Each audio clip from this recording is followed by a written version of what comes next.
चारों तरफ अंधेरा था और जोरदार आंधी चल रही थी। रानो अपनी बेहोश बेटी गुड़िया को लेकर मुश्किल से उड़ रही थी। तभी हवा का एक तेज झटका लगता है और गुड़िया नीचे गिरने लगती है। रानो घबराकर बिजली की तरह नीचे आती है और जमीन से टकराने से ठीक पहले गुड़िया को हवा में ही पकड़ लेती है। गुड़िया, ओ मेरी बच्ची, आंखें खोलो बेटा, तुम बेहोश क्यों हो गई? मेरी तरफ देखो, मुझसे बात करो, होश में आओ। और खबरदार जे ऐसा कहा, इस माँ के होते हुए तुम हार मानने की बात कैसे सोच सकती हो? जब तक मेरी सांस चल रही है मैं तुम्हें छूने भी नहीं दूंगी इस तकलीफ को। मैं ये पूरी दुनिया पलट दूंगी, हर मुश्किल दूंगी। तुम्हें जीना होगा मेरे लिए और अपनी जिंदगी के लिए। माँ, शरीर टूट रहा है, मुझसे अब और नहीं जिया जाता।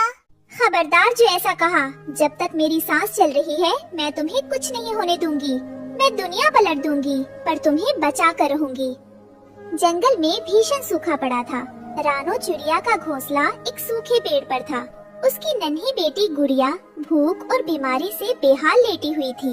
माँ, बहुत भूख लगी है, क्या आज भी हम भूखे सोएंगे? नहीं मेरी बच्ची, मेरी प्यारी गुड़िया, तुम ऐसी हिम्मत मत हारो। तुम बस थोड़ा और सब्र करो, कुछ ही देर की बात है। मैं अभी अभी जाती हूँ और कुछ लेकर आती हूँ।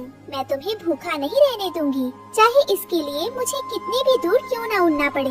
आज मैं खाली हाथ, बिल्कुल खाली हाथ नहीं लौटूंगी, ये मेरा तुमसे वादा है। रानो खाने की तलाश में उड़ती हुई सड़क किनारे आती है।